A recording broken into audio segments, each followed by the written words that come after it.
بنی اسرائیل کا نظام یوں چلتا تھا کہ ہمیشہ ان لوگوں میں ایک بادشاہ ہوتا تھا جو ملکی نظام چلاتا تھا، اور ایک نبی ہوتا تھا جو نظام شریعت اور دینی امور کی ہدایت و رہنمائی کیا کرتا تھا۔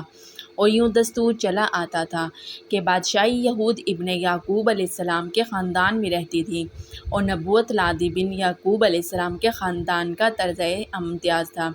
حضرت شمویل علیہ السلام جب نبوت سے سرفراز کیے گئے تو ان کے زمانے میں کوئی بادشاہ نہیں تھا، تو بنی اسرائیل نے آپ سے درخواست کی کہ آپ کسی کو ہمارا بادشاہ بنا دیجیے۔ تو آپ نے حکم خداوندی کے مطابق طالوت کو بادشاہ بنا دیا، جو بنی اسرائیل میں سب سے زیادہ طاقتور اور سب سے بڑا عالم تھا، لیکن بہت ہی غریب و مفلس تھا، چمڑا پکا کر بکریوں کی چرواہی کر کے زندگی بسر کرتا تھا۔ اس پر بنی اسرائیل کو اعتراض ہوا کہ طالوت شاہی خاندان سے نہیں ہے، لہٰذا یہ کیوں کر اور کیسے ہمارا بادشاہ ہو سکتا ہے؟ اس سے زیادہ تو بادشاہت کے حقدار ہم لوگ ہیں، کیونکہ ہم لوگ شاہی خاندان سے ہیں۔ پھر طالوت کے پاس کچھ زیادہ مال بھی نہیں، ایک غریب و مفلس انسان بھلا تخت شاہی کا لائق کیوں کر ہو سکتا ہے؟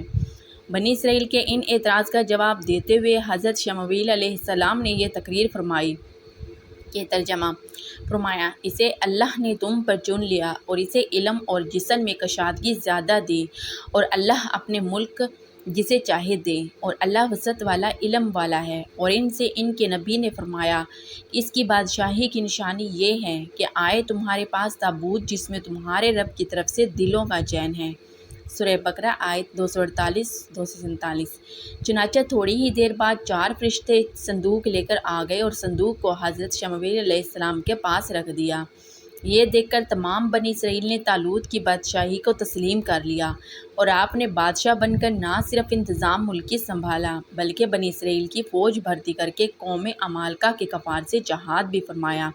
اللہ تعالیٰ نے اس واقعے کا ذکر قرآن مجید میں فرماتے ہوئے اس طرح ارشاد فرمایا، جس کا ترجمہ یہ ہے، اور ان سے ان کے نبی نے فرمایا کہ بے شک اللہ نے طالوت کو تمہارا بادشاہ بنا کر بھیجا۔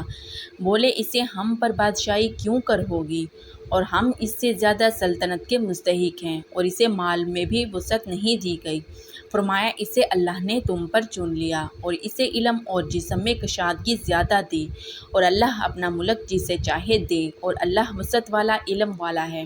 اور ان سے ان کے نبی نے فرمایا اس کے بادشاہی کی نشانی یہ ہے کہ آئے تمہارے پاس تابوت جس میں تمہارے رب کی طرف سے دلوں کا چین ہے، اور کچھ بچی ہوئی چیزیں ہیں، معجزے موسیٰ اور معجزے ہارون کے ترکا کے اٹھا لائیں گے۔ اسے فرشتہ بے شک اس میں بڑی نشانی ہے تمہارے لیے اگر ایمان رکھتے ہو۔ سورہ بقرہ 247-248 آیت۔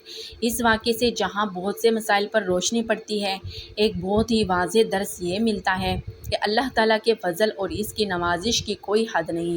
وہ چاہے تو چھوٹے سے چھوٹے آدمی کو منٹوں بلکہ سیکنڈوں میں بڑے سے بڑا آدمی بنا دے۔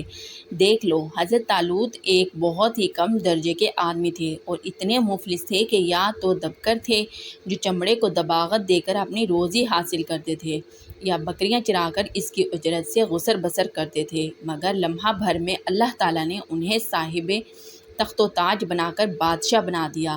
اس واقعے سے اور قرآن مجید کی عبارت سے معلوم ہوا کہ جسمانی توانائی اور علم کی وسعت بادشاہی کے لیے مالداری سے زیادہ ضروری ہے، کیونکہ بغیر جسمانی طاقت اور علم کے نظام ملکی کو چلانا اور سلطنت کا انتظام کرنا تقریباً محال اور ناممکن ہے۔